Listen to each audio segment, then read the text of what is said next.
Okay, great. Hi, everyone. I'm Madeline Buell. I am the National River Cleanup Manager at American Rivers. We still have a few more people. Thank you for those who are just joining us in the waiting room.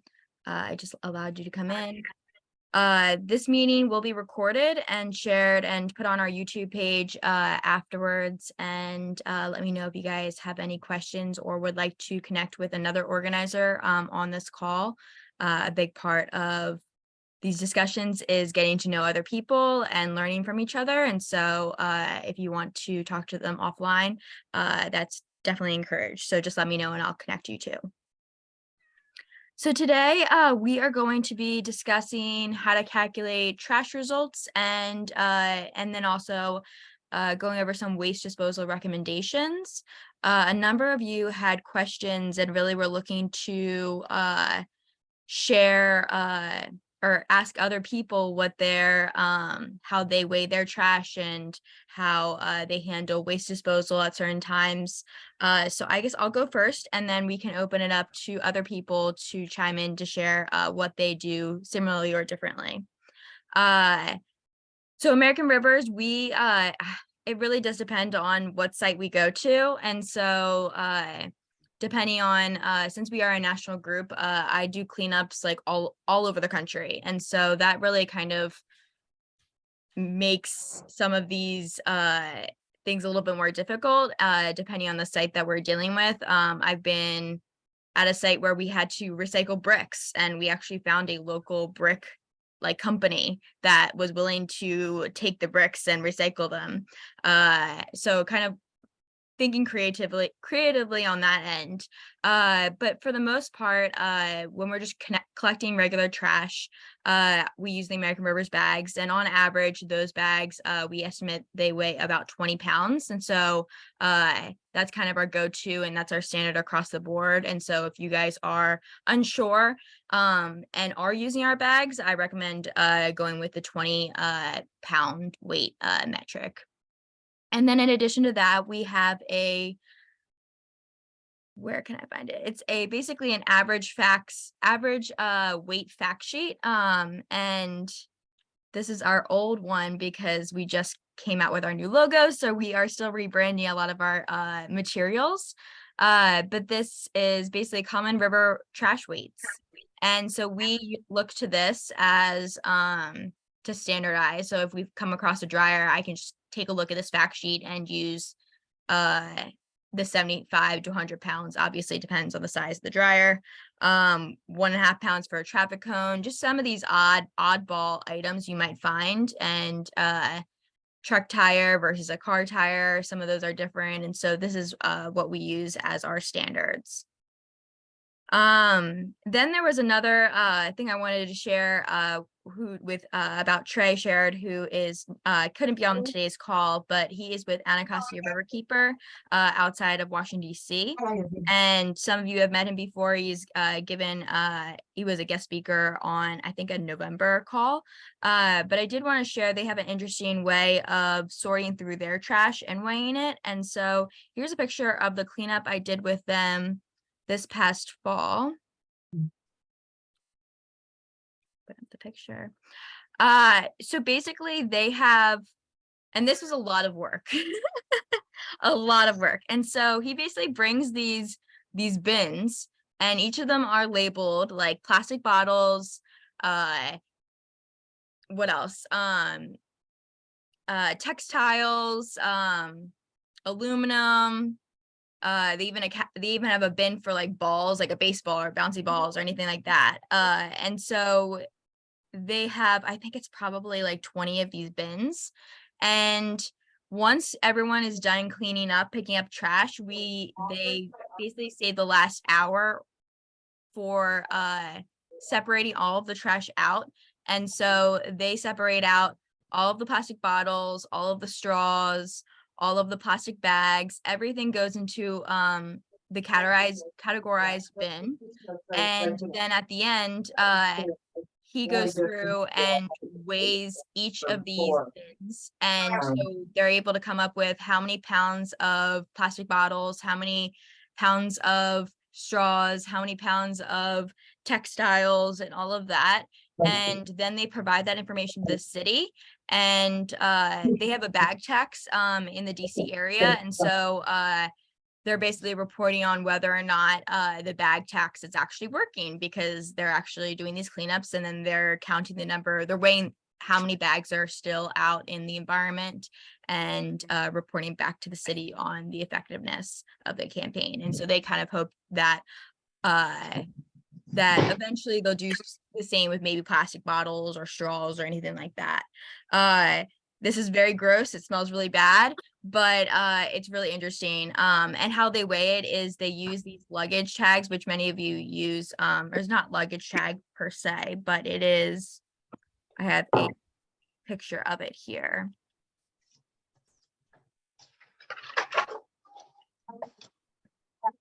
Might have left my gloves in your office, but it's okay. If you find them, they're mine. Yes, thank you.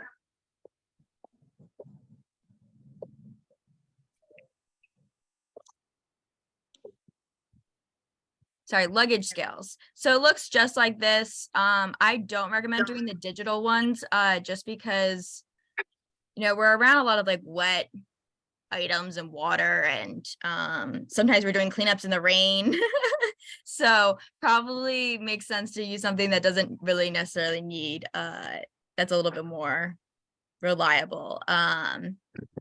So something like this could be cool. I kind of just Googled what I thought first. So I don't know if the $30 is an average or a good, is it pricey or cheap or whatever. But this is this is an example of something that you could use. And you literally could weigh every single bag, or even whatever you might find, the chair you might find, or the rug or anything like that, and you can just hook it on, and that's how you would use one. So I want to open up the floor to anyone else who has used these luggage contraptions, the hanging scales. Have they worked for you? Any pros and cons?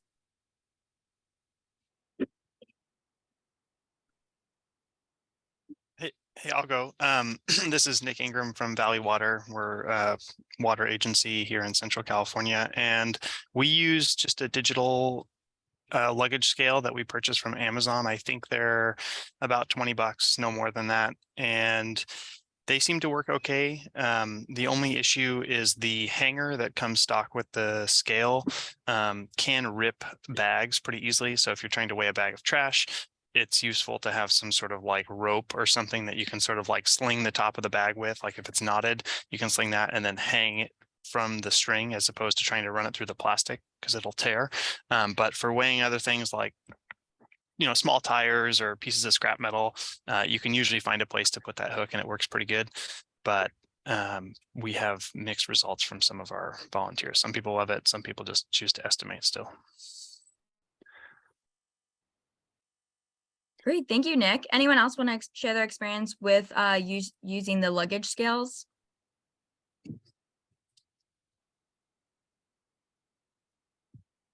Hey, this is Tom. Digital scales are unreliable. The dial gauge scale is should be the way to go. And this is just from an engineering point of view. So I'll go ahead and set up again.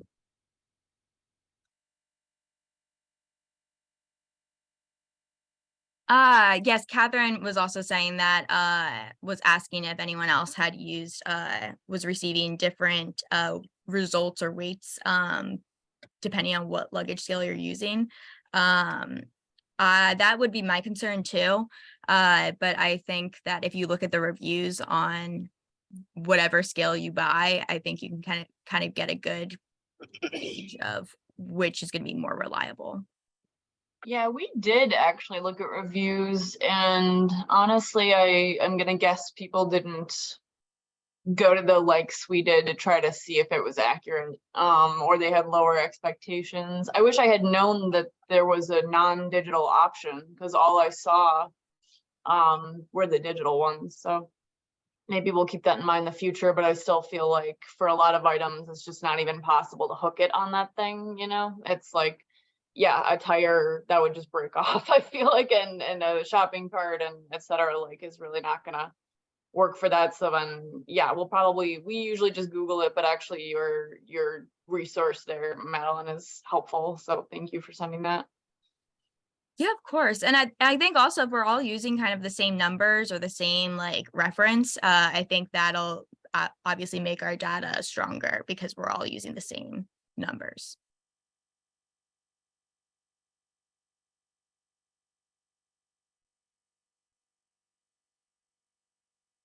And then Thomas also shared that a spring scale dial gauge is always more reliable, especially over time. And I agree with that. Has anyone, I mean, other than, because depending on where you live and also the site that you're working on, sometimes you're able to have whoever's picking up the waste is able to weigh it back at the dump site. But that's not always the case. I never really like dove into the reasoning on which companies or types of like businesses that you're working with are more likely to weigh it for you than not. But if anyone wants to share their experience with that, please feel free.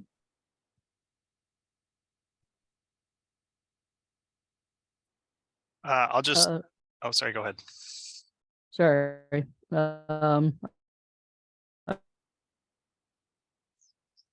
I was just gonna say that unless most companies don't want to bother getting back to you with a weight, so they just dispose of it. But if you're paying for it, then they'll give you the weight.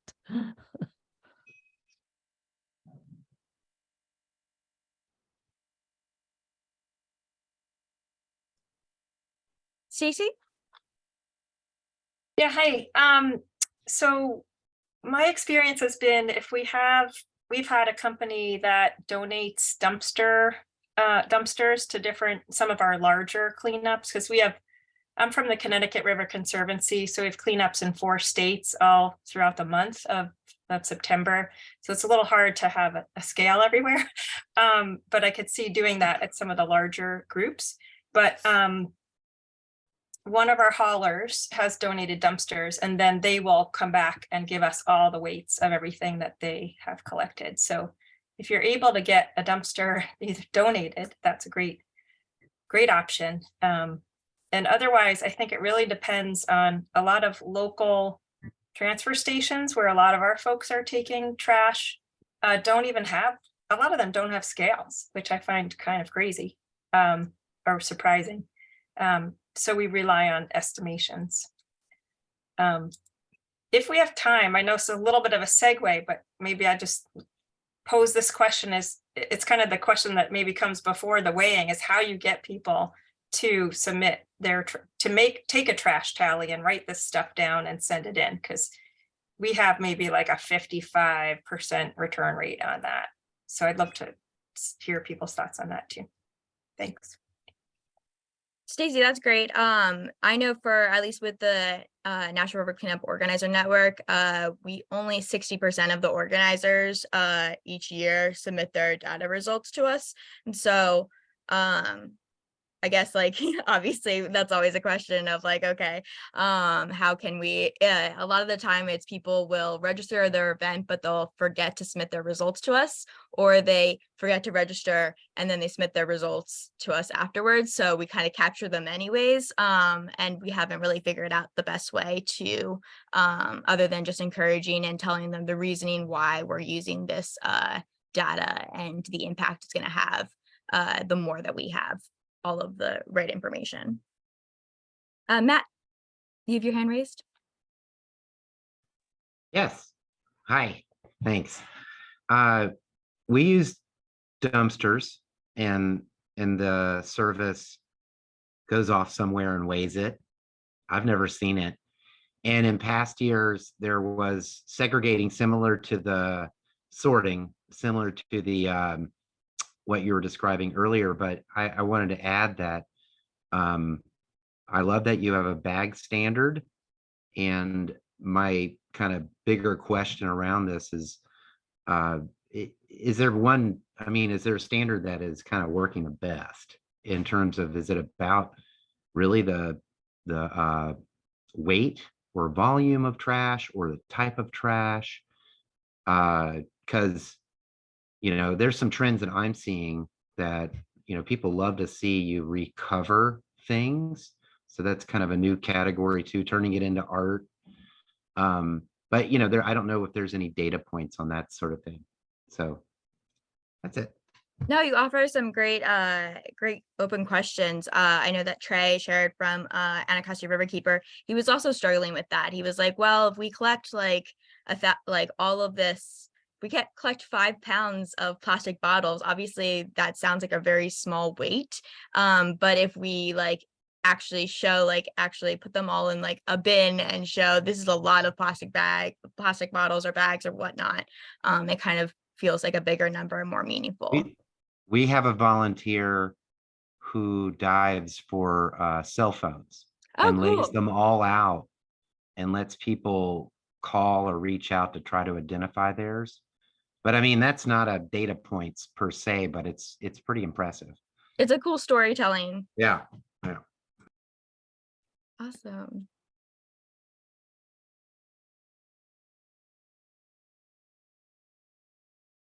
Jim, you bring up a good point about the cubic yards of trash that are hauled off, and then a lot of the stuff that you're pulling out is waterlogged, which doesn't actually represent the a correct representation of the pounds of trash. That's a very good point. I usually have just kind of ignored that, to be honest, when I'm pulling trash out. And I'm like, well, maybe it'll even out at the end. But has anyone else noticed that? And do they estimate or adjust their weights based on items being waterlogged or not? I can just kind of speak on how we weigh and track things at Foxwell for our annual cleanup. I figure if I'm pulling it out of the water and it's wet, that's its true weight. That is how much it weighs. So I don't adjust anything that way. But with our cleanup, we have 60 to 70 cleanup sites. So it's not just one city, it's many communities. And so to make things work for us, we have a site leader for every single cleanup location. The site leader gets a trash tally, and then we track certain things, which include number of bags, full bags cleaned up, straws, plastic bags, tires, electronics, and in the past we've done balloons, syringes we did in 2022. This year we might do shotgun shell wads. So it makes it easier to track those things because you have a single site, say with like 25 volunteers, and they just check in with the site leader before the cleanup is over and report how many of each that they found. We also give them a mini trash tally so they can kind of keep track as they're cleaning up. That was suggested in previous cleanups and it's worked out really well. After that, we also use luggage scales to weigh everything up. And so at the end of the cleanup, when I'm reporting back, and this is like all of Northeast Wisconsin, sort of where we're doing the cleanup. And so we can report out the number of, 1,871 straws, for example, instead of the weight of straws, because I don't think anybody cares how much they weighed. They want to know how many you pulled out of the water. And so that's how we're able to make that possible. So for example, in 2022, our weight total was 8,429 pounds. I just remember that. But so people get to see that number, but then they also, we track like I said, like 5 different things to try to put it more into perspective for reporting out. But that's been really successful for us. I have a question. Can you hear me? Yes. Can I ask a question? Yes, go right ahead. Kelly, who was just reporting, you sound really organized. You said you have 60 to 70 cleanup locations. So how many miles long is your river? So that's a good question. We I work for the Fox Wolf Watershed Alliance, so we take a watershed approach to our cleanup. It's a basin-wide cleanup essentially, so it's not just one river, but the main and biggest river would be the Fox River. But we also do lakes and creeks and streams and one stormwater pond. So we kind of, any water that we can get cleaner is good, Okay, essentially. that's cool. Yeah, that is cool. We just, also too, are all of these locations people on foot? Do you have any locations where people are getting in kayaks or anything? I do. I have a Green Bay kayak location, an Appleton kayak location, and an Oshkosh kayak location. Everybody else is cleaning up from the land at public locations that are along the waterways. And then I have one scuba diver too. Dang. Hey, I want to try and contact you to talk to you sometime. I'd like That to sounds hear great. more. Yeah. Okay, good. Yeah, you've got some things going that would really be helpful to me to figure out how to tackle logistics. My river is 86 miles long, but there's that, yeah. So anyway, That sounds great. yeah, all right. I'll get to that. Okay, thanks for the time, you guys. Kelly, Stacy had a great question, and if you know it, what % of your group leaders submit their tally of trash? All of them do. So that's one of the things. So we have pretty big basin. Afterwards, we have our cleanup or volunteer picnic, which has lunch, bounce houses, face painting, all this stuff going on. It's a thank you to our hardworking volunteers.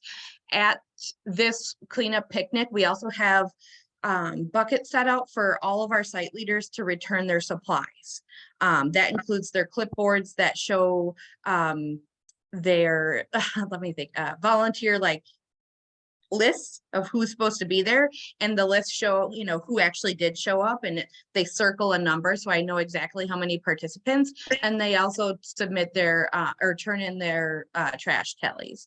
If for some reason, usually like maybe a handful are not able to make it to the cleanup picnic, they just send me like take a photo of it with their phone and send it that way. But I get 100% of the trash tallies, because I always let them know how important that information is. And so they seem to get that. I think I understand why. I think you only asked for 5 or so items to be itemized. And we asked for like a page full, which is pretty overwhelming. And some of us in the chat are also talking about how we use CleanSwell app, which also has 1 million items. But so I'm not, you know, it's a trade-off between getting the data you need and getting people to submit. So maybe, yeah, maybe it's prioritizing the data we want to collect in a given year to make a Yeah, so smaller it's amount. what data you want. And also we sometimes like to get volunteers involved in that process as well. Like, hey guys, what should we try to track this year? And so that goes over pretty well. Like somebody had said, we keep finding so many shotgun shell wads, like we should add that to the list, for example. Same with syringes. That was a volunteer suggestion. And if I don't know if I can post a photo in the chat, but if I can, I will show you what that looks like for us. Kelly, I think you can also share your screen too. I don't think I have restrictions. I have one other quick question, because you said volunteer lunch following the cleanup. You're covering a really large area. Do you have the volunteer lunch in one spot for all of those people to come to? Yes, I do. So for our basin, we host our volunteer picnic in Appleton, which is sort of a central location for all of the sites. Okay, thanks. That's all I just wondered if they were, okay, that just applies to something we're working on. So thank you.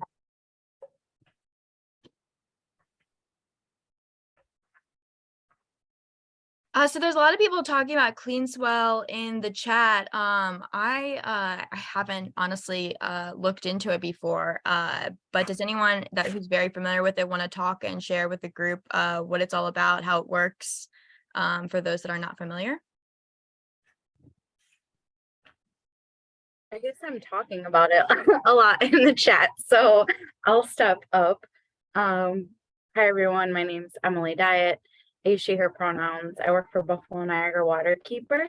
We're based in the city of Buffalo, but we serve the Niagara River watershed.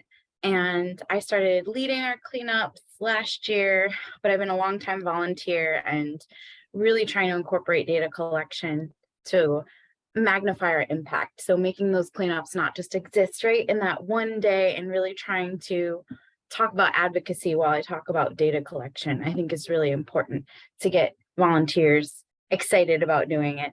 CleanSwell is created by the Ocean Conservancy. I know there's a lot of other apps out there, but really trying to streamline that, particularly for the Great Lakes region, as we are leading a Great Lakes cleanup, which I know some of you here are a part of, so thank you. And yeah, so just loving the app. We always did paper data sheets for the September International Coastal Cleanup, which is great, but wanted to expand that because we can have up to 40 sites for our spring sweep, which is happening this year on Earth Day, like I'm sure many of your cleanups will be. So yeah, the app has been a really great way to get folks to collect a lot more litter data. We still have paper data sheets available. We only did kind of the big launch of CleanSwell for this giant sweep that we had last year for the first time. So it's definitely a pilot year to see like how volunteers, accepted it. I did a webinar, and we'll do one again ahead of the sweep, just to again make those like policy advocacy connections with the litter data piece. But I just love it because it's super simple to use. They just did some upgrades recently, making it a little bit more streamlined. And one thing I think I didn't tell myself or volunteers last year, which I will this year, is, they don't have to collect litter data on every single piece the entire time, right, to be valuable and successful. So we also do solo sweeps, aka we encourage volunteers to clean up litter on their own when they can, and then record information. So yeah, I just think all around CleanSwell is awesome. And of course, it allows you to have access to your data at your fingertips. We still always ask our site captains, so that means a leader at every single site, to fill out a form with your like high level data, like, where you are. I mean, we have the GPS coordinates and everything, but really those like trash totals. So we know what type of bags we're putting out there, and we know the averages of those. So that's how we kind of collect that big snapshot, by actually using averaged bag weights. And those are pretty standard from what I've been taught, like across the world. So when you look at the CleanSwell app, you'll see there's different bag sizes, and I don't remember them all off the top of my head, but between 10 and 20 pounds for your small, medium, and large bags. And then that's how they estimate overall data if you're like entering it after the fact. And then you have your estimated weight for every single type of trash that they have listed on there. So, and you'll see, when you tap it, it'll go up, like 0.00 or whatever. So anyways, I could go on all day about this, but I won't. I'm going to hand it back now. But if anyone has any questions, I'm here. I'll put my email in the chat. Thank you, Madeline. Thank you, Emily, for sharing. That was really great and very interesting that about the different bag sizes and then the weights. I like that idea a lot. Catherine, you have your hand raised? Yep. So we clean up around Chicago and typically just do one group cleanup at a time. But our cleanups are usually, I don't know the exact bag average now, but it's probably 40 on average. It ranges from like 20 to 80 bags per cleanup. So we really do not do the data, in part because we just feel like it would be really hard. It would be really hard to count everything, but we did last year do some plastic audits, which were basically tasked to like 1 or 2 people who were doing it as part of a national data collection, so that they could track what kind of plastic and what brands of plastic were being picked up. And we found that was useful, and also like provided some great like photo images of the kind of trash and the brands of plastic trash we're picking up. In addition, we are trying to tie it in with the national, or with the state of Illinois got a styrofoam ban that is being proposed right now for anyone who's in the state of Illinois. If you did not already know about that, that is something that we're trying to let people know about, because we see styrofoam very often, a lot of times stuck in, you know, habitats and whatnot. So I'm actually thinking I might do a campaign in the next few weeks and ask our volunteers, as they're doing, like we do spring cleaning right now, or like a challenge for people to do at home. I'm thinking we might ask specifically for people to take pictures of any styrofoam they're seeing and submit them to us, so we can put together like our own reels and collage. If we, you know, need to send that to political representatives and others, because we have a good view of exactly how it looks in the environment. That is all. Thanks, Catherine. That's a great idea. I know that other organizers have also used that tactic of at the end or beginning of any of their cleanups, they always encourage people to take some pictures of the trash that they find and send it to their representatives to kind of highlight some of these issues.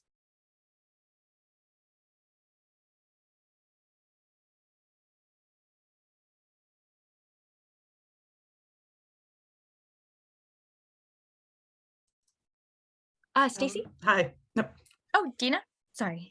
sorry. I'm in Roanoke, Virginia, just as background. So we manage in this area, the Roanoke, Salem, Benton, the city, the county, Botetourt. We have all these municipalities, and everybody wants something different. And so we have ongoing cleanups with folks all through the year. It's a sign up on our site. You go out on a weekend, weekday, whatever. And we also manage the Adopt a Street.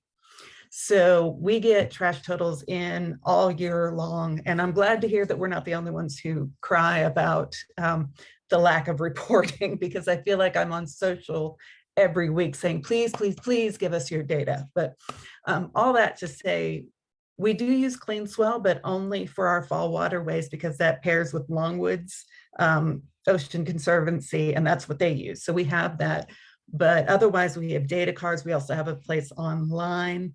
And we also run into a bit, not as much as we used to, but a bit of the, I don't have a computer, I don't have a smartphone kind of thing. So that's where the cards have to come in handy, but it can be a little complicated too, because every municipality wants something a little bit different. Like they want this much here, or we've got orange bags there, or, and so it can be, there's a, trying to find a way to streamline it so every municipality is happy, especially when they pay our bills. It's a real challenge. So I like CleanSwell, but when we've used it for that, we're told we can't get that data. So then we end up having to double do, because Longwood is getting the data, but it's not coming back to us unless they also fill out one of our sheets. We can get kind of a grand total, but it doesn't pair up with our reporting to say, you know, Sue Smith went out with the DAR and did a cleanup. If they submit it through the thing, it just all comes back as one. On these dates, we had X amount of stuff reported to us. So it's hard to parse all that out with the different ways that everybody seems to be able to report. Ina, did you say when you couldn't receive the data? I think you can access it. Did you mean the data that you entered on paper data sheets and then sent to them, or what data were you not able to get? I guess I'm curious. It was actually some of both, because they sent us their own cards as well. And so they're slightly different than the ones that we tend to give to our participants. So depending on how the card got sent back, you know, best laid plans, we always ask people, is like, hey, send us a copy or report online, even if you send this off. And we can either, if you give it to us, we'll email them. If you don't, can we at least get a digital copy or something? And so I'm not sure how many of those blue cards actually make their way back from our area. Well, Dina, this is sort of similar, but with the, so we work with Hudson Riverkeeper and for their annual big cleanup event, and some of you, I think on the call participate in the big Hudson River Keeper sweep that happens every spring in May. And so basically we have their site leaders register with a National River Cleanup, and then we ship them bags. And then at the end of their event, they all, for the most part, submit their data to Riverkeeper. Some of them do submit double down and submit to both of us. And then around like June, once all the kind of the data's been all received, Hudson River Keeper, I just ping them and they send me the list of all their sites, and then I just kind of go through and match it by site. And that's the way that we're able to, I guess, not double count any data. And then if they're missing anything, then I just share it with them. And that seems to really work. But I don't know if you have that relationship with Longwood or whatever entity you're having trouble getting the information back. Obviously ours, like they retract the private information, and we're just looking at the site and comparing that based on who. Yeah, and that's all we're looking for too. We don't Yeah. need the specifics other than to find, we don't want to double report, but as you've said earlier in the call, it seems like it all kind of shakes out in the end. So you get the folks who didn't report, maybe you over reported for the other, and it all kind of all evens becomes out. happy at the end. Yeah. All right, thank you. Steve? Yeah, hey, this is Steve from National Cleanup Day that you said my shirt, but I also help Earth Day out as far as their cleanup activities worldwide. We do have a new, a updated map that's available, and it's being pushed right now to all the 30 million or so school kids. So if you want to add your cleanup to that map, I'll put in the plug for that. I also wanted to mention that we also work on the bag sizes and weights issue as well, and haven't come up with anything other than weight is the best standard for the overall results. Obviously, we'd like to get better results in terms of the details, but oftentimes that's awfully hard to do.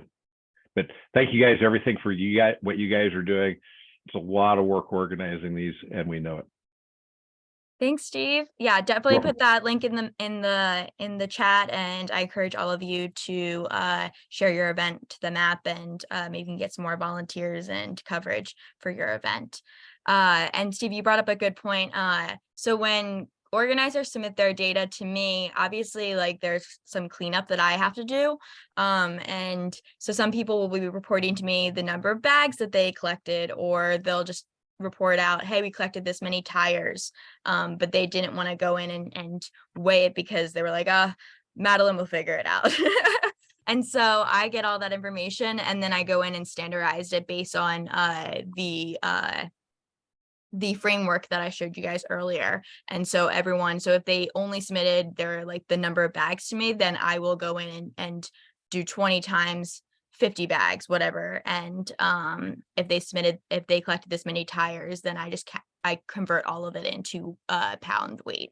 And so obviously that takes legwork on my end. So again, it's kind of pick and choose your battle.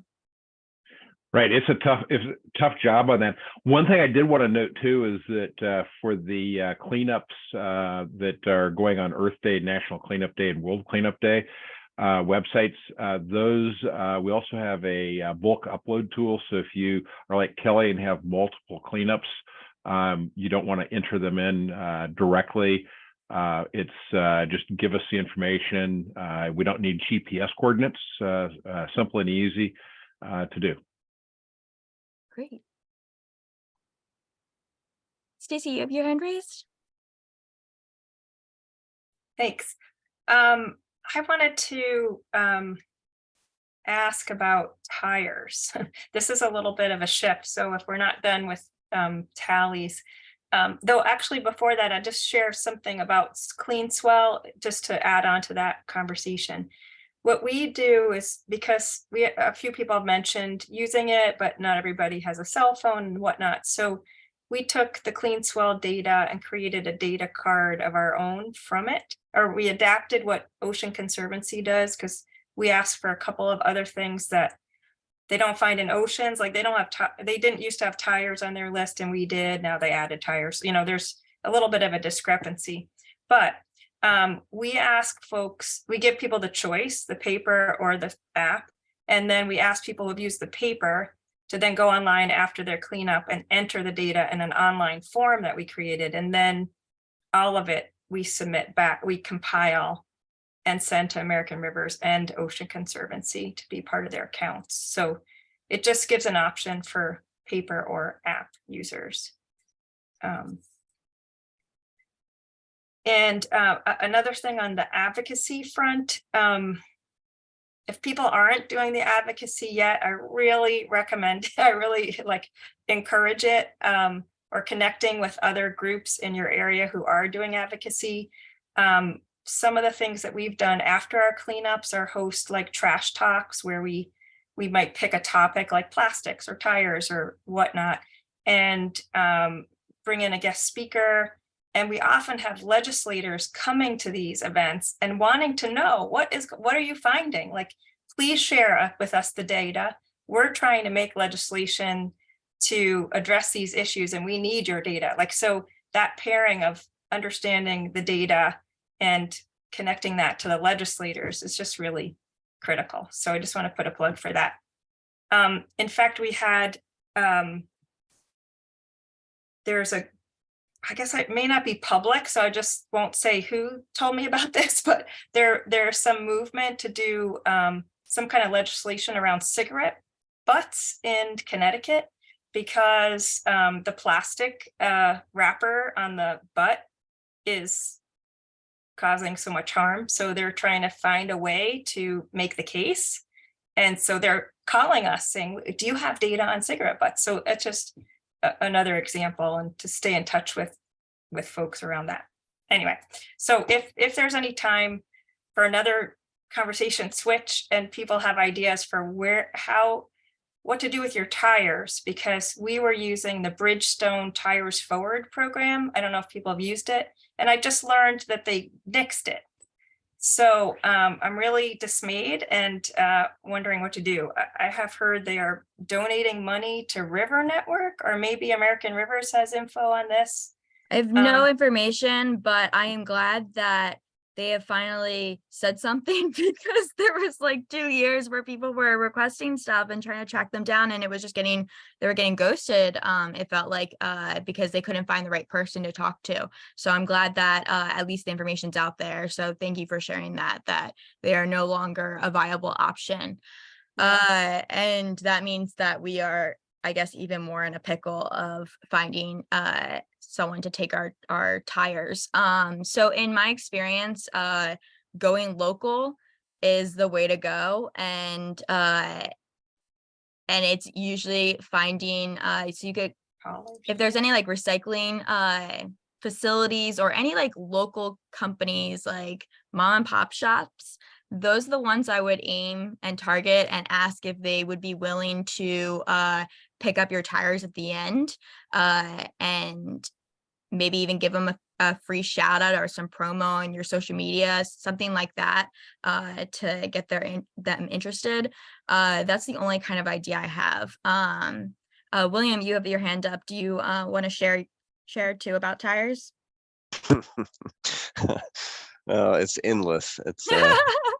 It's crazy. Every time the river I clean up gets a flood, it's like, where did these tires come from? They must have been from generation ago. But I have a quick question, and I don't know if there was like an agenda or if I'm speaking out of turn, but you brought up legislation, Stacy, I believe. And sorry, I'm out of Denver, Colorado. Has anybody had any luck pressing things like signage for fines for littering or anything like that? I grew up in Texas, so they had a big, the Don't Mess with Texas thing, and there's big fines if you get caught littering and all that stuff. So I'm not seeing that in Colorado or other places, but I didn't know if anybody had breached that subject yet with their legislators, and if so, how did they approach that?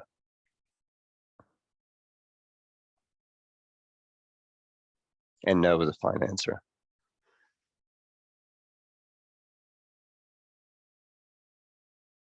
I'm not sure if anyone on this call, oh, sorry.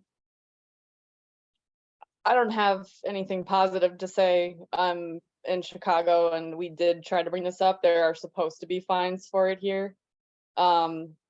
Did not get a good response, I guess is all I will say. They basically will laugh at you if you try to enforce it at all. Given the amount of other crime happening here.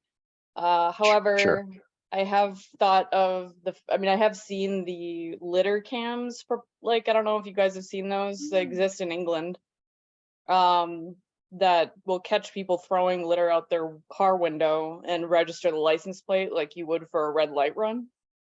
I would love to make that happen, because Chicago has, money problems. And, you know, frankly, if they put one at every single highway on and off ramp, they could probably be debt free in a couple of years. So I would love to see that, but I think at least in our case, I mean, we're a different, highly urbanized environment, but the ability to really enforce it is difficult because you don't, it's hard to prove, hard to prove and hard to catch someone at the moment and get a law enforcement person there at the time. Thanks. Yeah, I kind of figured it was an uphill battle. Anything with legislation is, unless it's a really hot topic, which obviously this should be, but you know, all of us doing what we do, volunteering, you know, we're kind of used to disappointment, you know, whenever you walk up on a giant pile of trash, it's like, damn.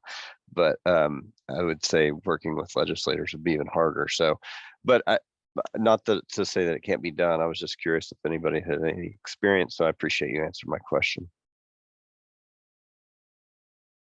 Can I make a comment? I don't know if I'm okay. Thanks, William, and the comment, don't give up. I actually wanted to ask kind of the same thing. I feel like I've been reporting on trash amounts for my entire adult life. And I still do it enthusiastically, but it's there was a discussion a year ago in Oregon led by Travis Williams at Willamette Riverkeeper to push the DEQ to regulate litter like other forms of pollution. It was kind of provocative. I offered to help and everybody got busy. So nothing to my knowledge has actually happened, but it would be nice from this network. And Madeline, I don't know if there's somebody at American Rivers to just say, you know what, we're tired of, it's now in our mission statement to be done with river cleanups. So I just want to announce that, like, that we love clean rivers. We're just sort of, we'll keep doing them, but the goal is to stop doing them. So, you know, and that's not, I don't want to sound too like old and bittersweet about it. I'm not. I think it's a golden day. And so whatever legislative examples are, and it could be less about catching people and more about funding just ongoing stewardship, because we found that just putting people out on the water who hold a bag up and clean, they don't have to say a word, stimulates a lot, but we need money. So that's it.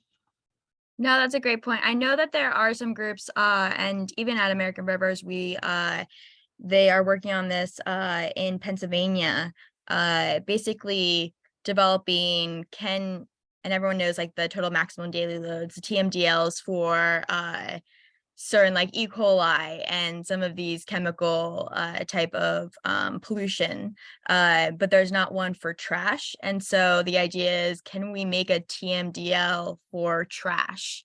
And then you can regulate how much trash is going in the river, and then you can get some more money and weight behind it, because and so that's an idea that's being explored not just in Pennsylvania, but also in a few other states, and I'm blanking on the top of my head on what those are, but it is something that's being talked about. But I do feel, and I think others do feel, that we just kind of keep addressing we're treating the symptom, but not addressing the problem of trash. And so that is a conundrum that I have been grappling with for years. Yeah, somehow collectively, we all need to get together. And I know that it needs to be more than just the people on the call here, but we need to get together and say, hey, this is a problem. It's really hard to go anywhere in the United States or really anywhere in the world where you don't find trash and litter just right in front of you all the time. It's really hard. But if anyone anyone knows someone that's maybe done something similarly that has raised this issue in their community and gotten it through, and even maybe it didn't even pass, but how they did it, if you let me know, and they could come on as a guest speaker for one of these discussions and share how they got started, really, because I think that's where we need information on how do you get started if you want to address something like this. Madeline, I'm doing some of my own research there, and I'll share what I have, but just sort of throwing this out there that because I'm sure many of you have international partners or friends, and I think this is there is trash everywhere in the world, but I know some examples in Japan. It's a different culture, and you can't just throw things on the ground without getting shamed. It's never mind the law. And so finding those examples like that are cultural and legislative and, I think could help us. That's all. Catherine, your hand's raised. Yeah, I have to say, Matt, to your point, we started following a lot of other cleanup groups across like both the US and the world this year on Instagram. And it's been both like simultaneously extremely uplifting and extremely depressing at the same time, because you realize that it is a global problem. And especially I think of river cleanup Indonesia has probably been the most upsetting to me, but also exciting and uplifting because they're doing such amazing work. But again, it's like it's both. I'm sure you guys know what I'm talking about. But it's hard because it's like you got to be tough. I feel like we all need support to continue doing this work. But I was going to speak to the comment before from William about, or like just general comments about how to prevent this problem. Like instead of just treating the symptom, treating the whole problem, we kind of look at it as like both short-term and long-term impacts. Education matters, and we do some education, but we don't have a role in Chicago Public Schools or something like that. We don't have the money to do a PSA, which is really what like the city needs, but we do put out a lot of information to our members and try to arm them with other tools besides just picking up the trash themselves. So I'm putting a link to one of the Instagram posts we put up. We do these like kind of PSAs about the tools that people can use to report litter issues instead of picking it up themselves, because we do more land cleanups than river cleanups, but a lot of them are river adjacent. So what we do is try to push people to not clean up anything that is a private business. Like I do see that online sometimes. I know some people will do Walmart parking lots, Target, and we do not. We report them because they're billion-dollar corporations. They can clean up their own mess. And so we do that. We do overflowing public waste bins. They're easily reportable. We do vacant lot reporting. We do some highway areas and ramps that we can't get to. We tell people to just report them. So we try to arm people with that as a way of keeping the area clean, because we know that studies show there's less likely to be future littering if there isn't the presence of litter. But also, we do reach out to the Department of Streets and Sanitation to try to make sure that they are taking care of things. Like we try to just be proactive. So I sort of agree with you that it's like, yes, it really needs to be a longer term, like bigger picture problem, but it's like we sort of take the approach that like arming people with other tools they can use, and also getting the city involved and making sure that they're empty, like doing all of their part as well. Great, thank you, Catherine. We are out of time. So we have like a minute or two left. Does anyone have any quick questions or something they want to share before we all sign off?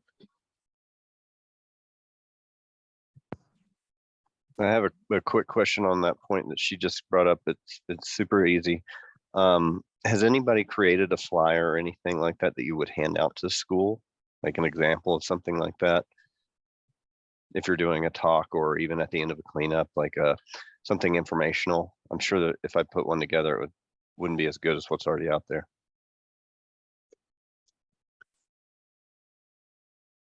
I can't think of one off the top of my head, but if you're a part of our Facebook group, I would post on the Facebook group as that question, because then that would be easy for people to share their versions, because they're probably already on social media, or at least things that they've seen. And I typically I screenshot stuff that I see that I like, and so I'll go through that and of like cool ideas and postings that I like kind of, and that I bring out every now and then. So I'll take a look at that too. But that might be one place you could ask the cleanup organizers. And also, if you come up with something real good, that's an excellent idea for the kids for Earth Day. And so if you send something to us, we'll copy it. We'll put your name on it somewhere down at the bottom.